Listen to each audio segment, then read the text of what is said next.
Many thanks for staying with us. If you're just joining us, you're watching Focus Nigeria, the program that puts the spotlight on issues making the rounds in the Nigerian polity. And once again, I'm Oluyede, or we're sitting in for Gbenga Arileba, who is taking care of business elsewhere.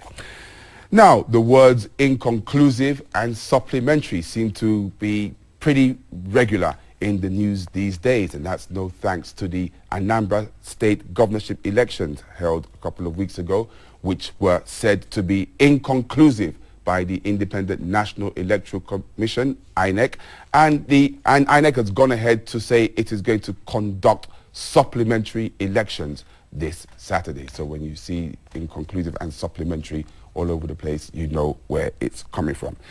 Well, it's meant so much. There have been calls from some of the parties that are planning to boycott the supplementary elections. They say it's due to inadequate consultation. There's also been talk of the idea of supplementary elections being alien to our laws.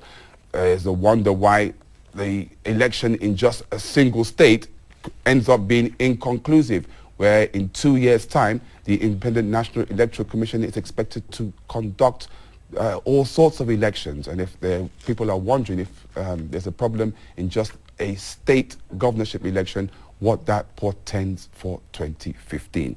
Well, these are some of the things we're going to be looking at through the eyes of somebody who has been pretty silent. Yes, his party, the Labour Party, is one of the parties that were one of the front runners ahead of the Anambra State Governorship elections. And of course, he had maintained a silence. But now that they've had a meeting and have come up with a definite plan, he has decided to come out of silence. I don't want to use the word hiding. It's my pleasure to welcome on Focus Nigeria this Tuesday, Chief Dan Nwanyanwu. Chief Dan Nwanyanwu is the national chairman of the Labour Party, whose candidate Ifeanyi Ubah is one of the interested candidates in the election. Chief, many thanks for coming on the program. And thank you very much. Yeah, would it be safe to say you went into hiding, or were you just maintaining silence? Really? Labour Party is not a party that will hide, that will not throw its voice on important national issues. I must appreciate that a lot of Nigerians have been calling, even journalists, they discuss it in their newsroom, some discuss it in the NUJ. Why is the Labour Party chairman not talking? Could he be accused of conspiracy of silence and all that? I said, of course, no. But let me explain that. Immediately after the meeting, immediately after the election in Anambra State, we went for our National Executive Council meeting in Akure, Ondo State. The meeting adjourned on Thursday, and we had to also attend to some state chairmen and secretaries from different states. That has always been the practice. Mm-hmm. So I would say that we terminated with the meeting on Friday, and then we came back to Abuja on Saturday. Yesterday was Monday, today is Tuesday. Okay, so we did not keep quiet, we did not run away, because Labour Party is a party that believes in justice. It's a party that stands to lend its voice when it matters. So we cannot at this critical time run away from such responsibility. But I must also confess to you that I personally was caught between the devil and the Red Sea. The deep blue sea, I think it's called, yes. Okay. Because Labour Party and I have been in the forefront of supporting the national chairman of INEC, Professor Tahiru Jega. I have been a fanatical supporter.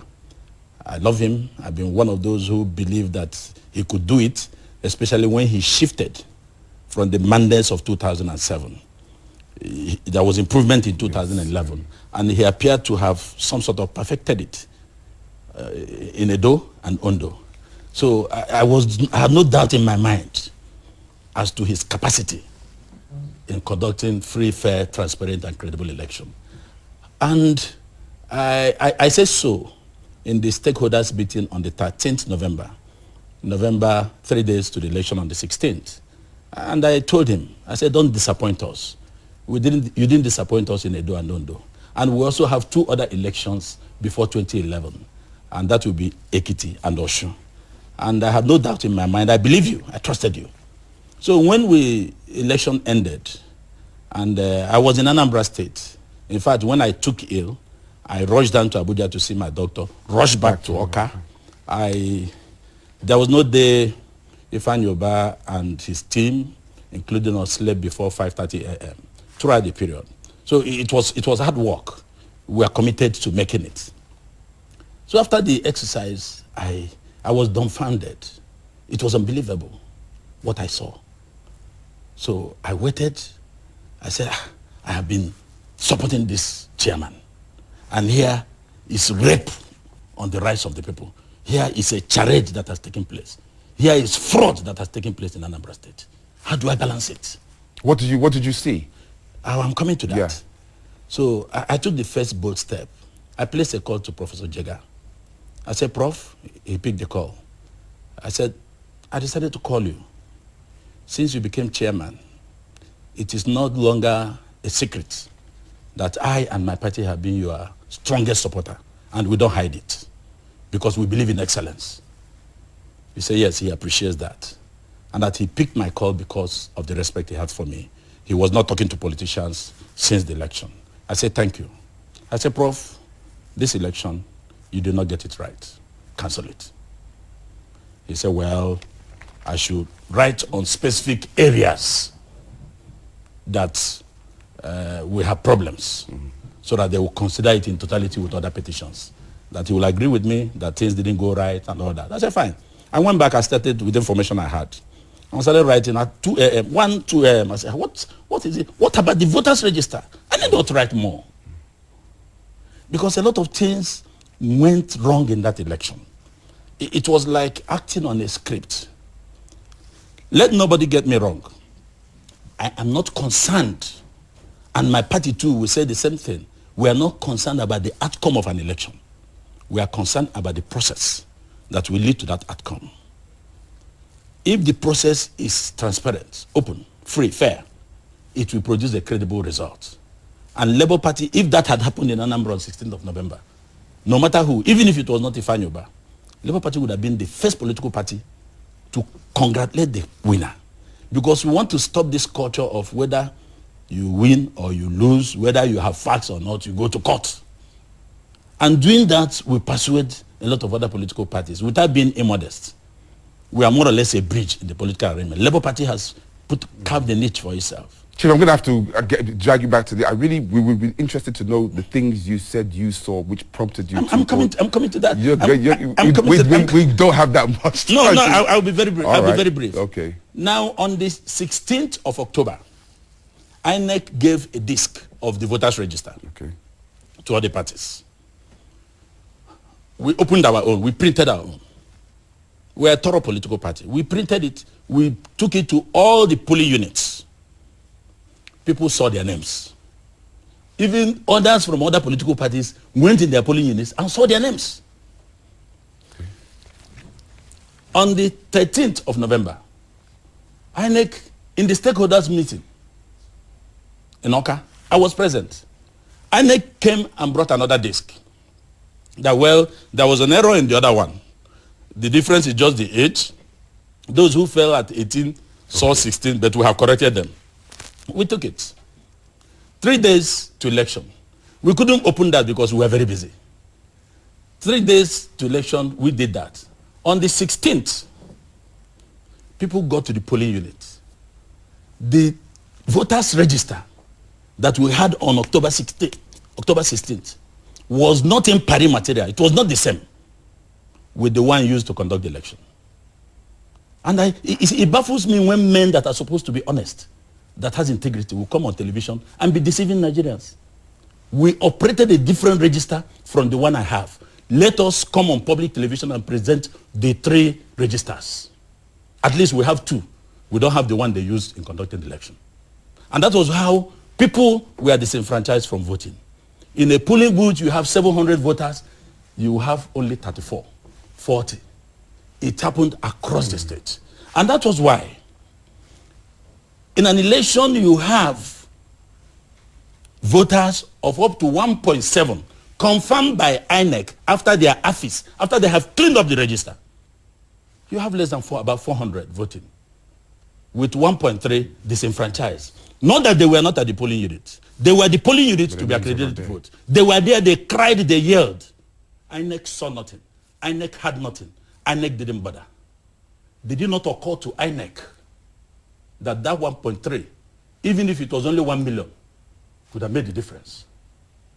And now we conducted an election. And let me also tell you, it was that INEC had a script. I don't want to be gotten very wrongly here. We are not interested in that come. We are looking at the future of a democratic process in Nigeria. We are looking, because we have 2 other elections next year. And they could do the same thing in Osun. They could do the same thing in Ekiti. Because there is wind of change blowing everywhere. But Chief, do you think this was skewed in favor of any particular group? Of course. Or do you think it was just a lapse on INEC's part? INEC did it deliberately. I know Jega could be more competent than this. Jega knew better than this. And in any case, if it was deliberate, as I believe, all the directors and deputy directors who helped Jega conduct free and fair election in Edo and Ondo, they are nowhere within any position in INEC. People you see there now are stooges, people who knew nothing. Most of them don't know anything to do. So how would you change a winning team? I discovered this after the election. I found out that most of the people who held sway during Edo and Ondo are no longer there. They are confined to a place that is not relevant. How would you do such a thing when you have not properly trained those that will take over from them? This is a public institution. All of us have a stake in it. And it is not a question of, look, we must do this, we must do that. No, we are talking about democracy. You cannot come and you explain it off. The credo, the very basis for a credible election is the voters' register. If the voters' register is faulty, you cannot put something on nothing and expect it to stand. And that was what happened in Anambra. That's why I refer to it as a fraud that took place in Anambra State. It was a fraud. It was purely fraud. What will make INEC clean up some names from the voters' register? What will make an official of INEC do certain things deliberately to disenfranchise people? You heard about the talk about multiple registration and all that as being responsible for why a lot of the names disappeared. that was what they did with AFIS. They have cleaned the system. We had the meeting, the first meeting with INEC on Anambra. They demonstrated it. We clapped for them. We were happy with it. Are you talking about multiple registration? The ABGA candidate Obiano registered twice. And the third registration was a transfer from his vote in Lagos. It has different numbers, 3 numbers. In fact, the second registration he did, he wore ABGA dress, the campaign dress. And when the thing hits the internet, we have all the documents. So let INEC not lie. The documents is in the public eye. I have them. So what was the intention of registering twice? It was to commit fraud and to have an undue advantage. And that's why somebody like Ekunife now, who is a member of the party, who joined them in all the campaigns, have gone to court, suing for double registration. INEC didn't see it. INEC didn't hear it. But INEC connived in its ICT department to move the second registration in Anambra State to Adamawa Voters Register. They were doing it, we were monitoring them, and we tracked it in Adamawa Voters Register. And yet Professor Jega didn't know about it. He didn't ask questions. He's a political scientist. He read everything that happened. So my concern is about our tomorrow.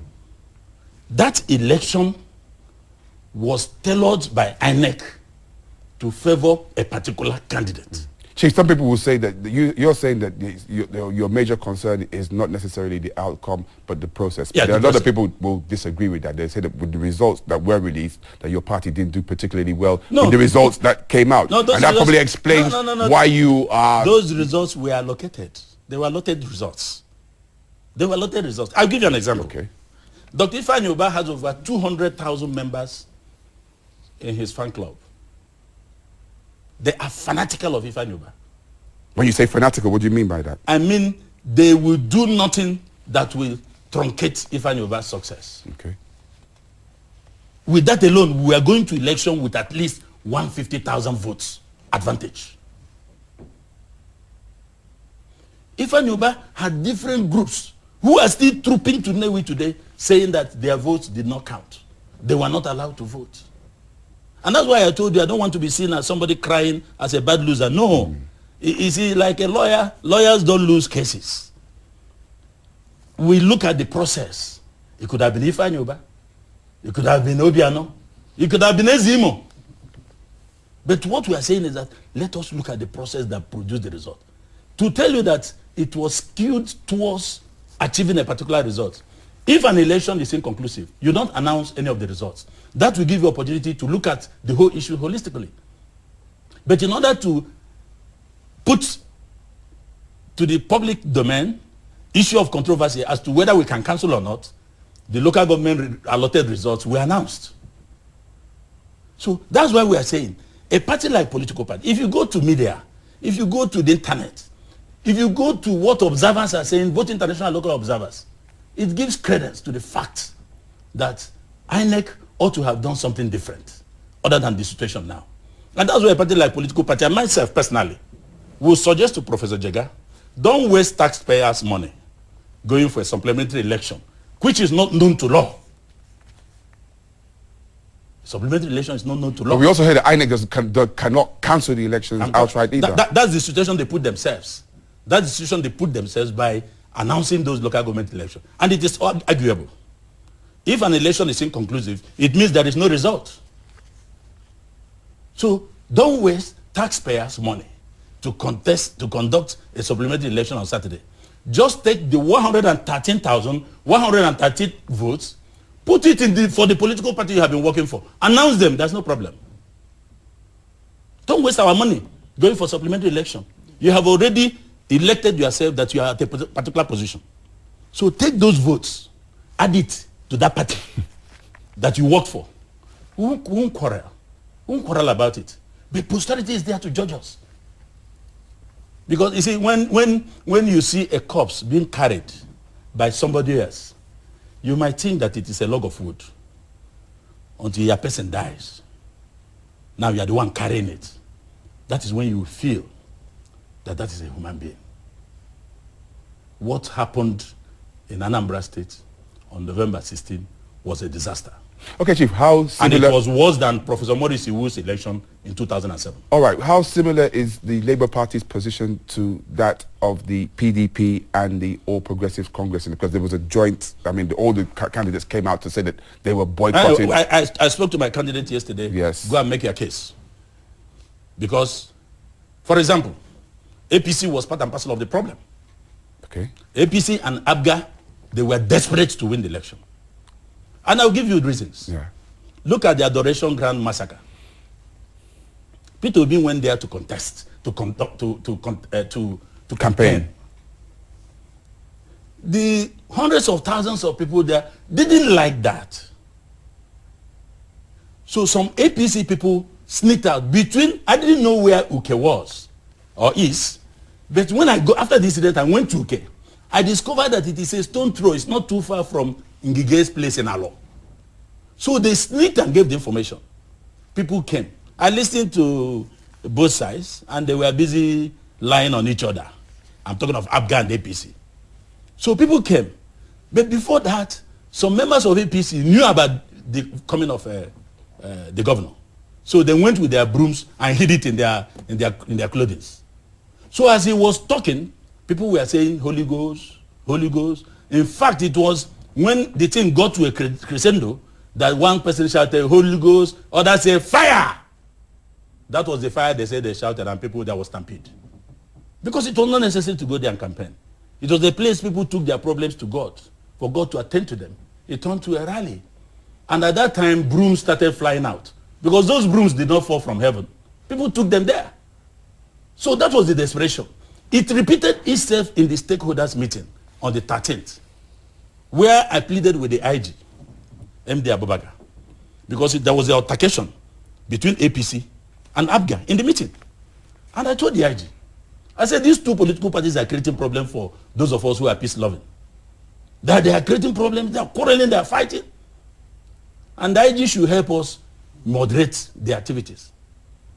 And it was a question of, and then I told the IG that 2,000 youths had left Owerri for Oka.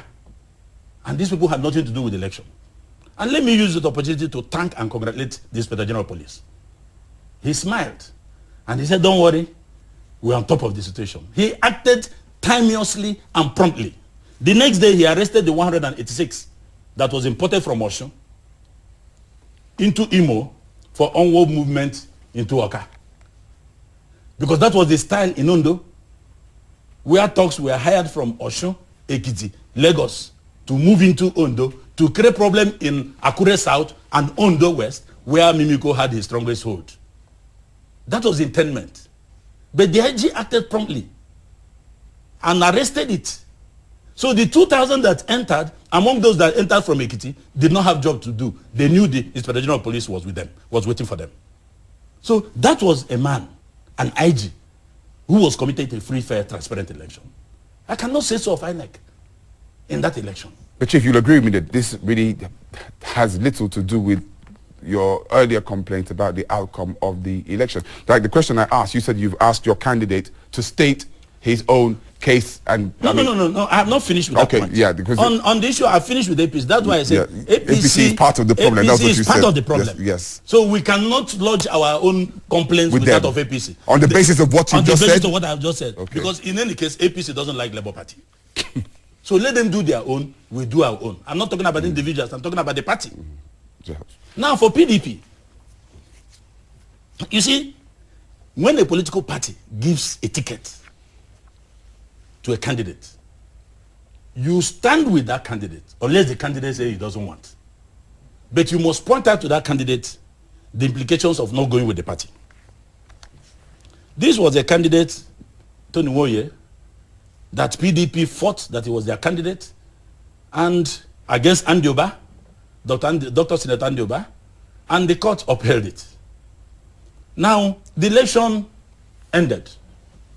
PDP did not hear from their candidate. Olisametu, the national vice president, started talking about how free, fair, transparent the election was, even when INEC was saying otherwise. The PDP national vice chairman was told Nigerians that the election was free and fair and transparent. That is not fair. It gives room for suspicion.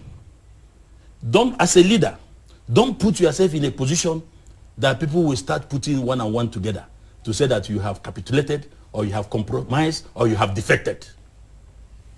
You support your candidate. When most people ask me, are we going to tribunal? I say, no, allow our candidate in that election to exhaust himself through the legal process, through democratic process. He was in the middle. He was in the center of the whole thing. Don't stop him. He was in the center of the whole thing. He saw it all. You cannot make a statement about whether an election is free and fair or not without hearing from the candidate in that election. So when we start making a statement about, okay, parties are saying that they're not going to participate. PDP said they will participate. Even when Tony Nwoye, their candidate said he will not participate.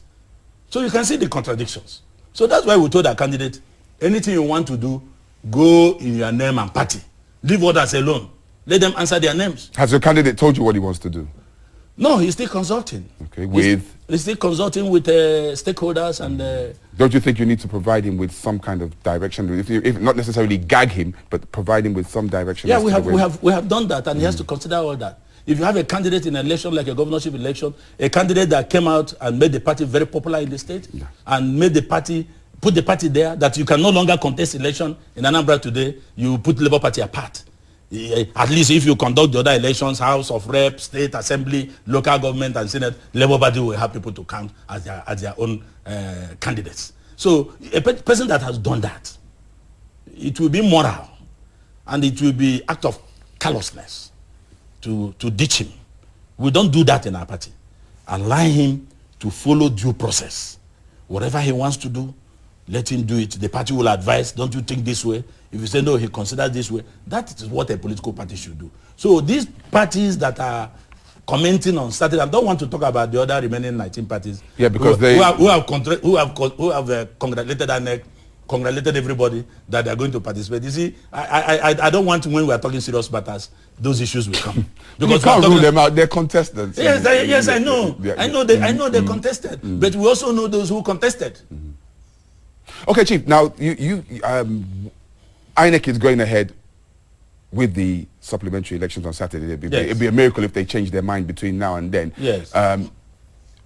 there's the boycott that we're talking about, that you and other parties are not going to have anything to do with it, as you have said. So what is the way forward, aside giving the votes, like you said, to whoever they want to I think win? that is what INEC should do. You see, Labour Party and its candidate, in fact, our candidate made that point, that look, we should not give credibility to a fraudulent process. If a party like Labour Party decides to contest, you will have a problem. You see, everybody, every right-thinking Nigerian is saying, no, this was not right. So that's why we suggested for Professor Atahiru Jega, don't waste taxpayers' money. Take the 113 votes, 113,113 votes, cancelled. Add it to the party you have worked for and announce them. We will not cry. We will not cry. So the because options, the worst has been done. So the options to aggrieved candidates are what now? Yeah, every party has its option. I've given you an option. I don't belong to those parties. But I think any right-thinking political party should protest by not participating in that supplementary election, so that it will send a signal to INEC that it cannot be Uhuru. What made them do all this they did? It's nothing other than corruption. INEC stinks to high heavens. And somebody must say it. Somebody must say it. I have started reflecting all the information we got about functionaries of INEC meeting here and there and all that. Before election, I said, no, not Jega's INEC. No, not Jega's INEC. I think if I'm asked the same question, my position may be different. No, but seriously, it's interesting you mentioned that, because there were calls earlier in the week for Professor Jega's head saying that he should be held responsible.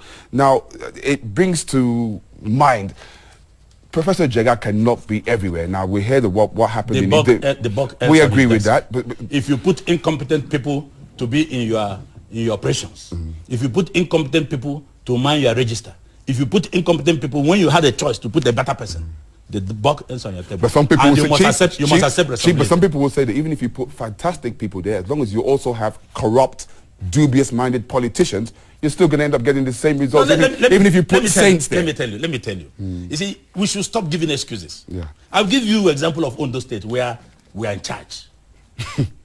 Mimiko, at times, will leave his house by 11 p.m. He has gotten reports of different projects. He's still commissioning projects, building more. Mimiko will leave at 11 p.m. You'll be inspecting projects till 4 a.m. He wants to see that report he got in ESCO, whether his work is on ground. Oshiomhole does the same thing. So you don't sit up there and believe the reports you are getting. And that was why even when there was crisis in political parties, they fed in with fake reports, and that's why there was counter order, this order, and it happened in ABGA, it happened in other political parties. As a leader, you must have an independent way of confirming the information you have. I'll just give you an example. This man will leave at 11, inspecting projects up to 2 a.m., 3 a.m., 4 a.m., making sure that things are in place, that they're building according to the agreement. So you cannot sit and incompetent people will be deceiving you and you will accept that everything is right. Is it not disgraceful that we take one step forward, we take 10 steps backward? What happened on 16th has sent us back to 2007. Let nobody deceive himself, including INEC. Go and listen to what the International Committee is talking about us. Let nobody deceive himself. So those who are calling for his resignation, I don't blame them, because they have reasons to do so. Let nobody deceive himself. The issue of the election was far from even saying that it is close to meeting the requirements. But Chief, you know what, the point I'm trying to make is that if the politicians decide to play by the rules, you won't have corrupt electoral officers. It's because the politicians themselves aren't playing by the rules. Let me tell you, look at this election. It is arguable. If you look at the processes, let's even take the day of the election. Did you hear any violence? No. Did you hear any snatching of ballots, boxes, bags, and materials? No. The only incidents we had, one or two, was the one INEC officials took those materials to a house in Ihiala, a politician in Ihiala, where they did the thumb printing. INEC carried it themselves to that place. Anambra people say, look, my brothers and sisters, let us go and choose our governor. Nobody shot a gun. Somebody told me it was because the IG, MD Abubakar, was at alert with his men. Yes, but in other places too, they could have tried. So INEC decided on its own to truncate its own arrangement. There was no violence. No bag was carried. Nobody was shot. Anambra unexpectedly became a graveyard. People went to vote only to be disappointed. And they want me, in my good conscience, to say that 400,000 is enough to elect a governor when 1.3 were not allowed to vote. I will never do that. Okay, so have you been able to feel the pulse of the people, apart from the politicians, the ordinary people on the street? Because we've been getting a variety of different reactions. We have those who are... It depends on who you talk to. Yes, well, we've tried to get an objective view, and there are those who feel that there are some that still feel that to a large extent the elections were not as bad as you're making out, and that maybe perhaps INEC's decision to release some of the results and conduct elections in other places may not be such a bad idea. Well, it depends on who you talk to. But the grassroots, the Anambrarians, even the students will tell you that this doesn't represent our position. That's why I say it's arguable. So in order not to put yourself in such precarious situation, yes, why not do a transparent thing? It will cost you nothing. INEC has been given everything on this planet to conduct free and fair election. So when I was caught between maintaining this relationship with INEC, I told Jaga, I said, look, since you became chairman, I have never knocked at your door. I've never visited you. It's because I like what you are doing. That is how we operate. Those of us who have labor background, we need not visit, we need not talk to you. We go by what is right. I told him, I said, this election, Prof, you didn't get it all. I told him. And he admitted. Well, he said there were challenges here and there. Of course, those challenges are challenges self-foisted. These are when do we? He told us in the stakeholders meeting on the 13th how the materials were going to be moved, and it was perfect. If they had followed it by 9 p.m. everywhere in Anambra State, accreditation would have started. But because you tell the stakeholders something, and you do something else, and that was what we saw. We have a voters register you gave us on the 16th of October, different from the one used on the date of the election. The names I have in there did not appear again in the voters register. And somebody is telling me that it is impari material with the original one. Come on. Don't we believe in God anymore? Or do we just say things to satisfy our wickedness and what we have done against the people of Anambra State? I have the register. All political parties have the same register. If you had gone with that register you gave us, we would have seen it on the 16th. But it wasn't the same. People were there to vote, not that they didn't come out to vote. You took about 25% of the electorate to make a governor. And you think people will be happy about it. Why we are saying this is because of our politics. It's because of our tomorrow. Because we have 2 elections next year. And we have election in 2015.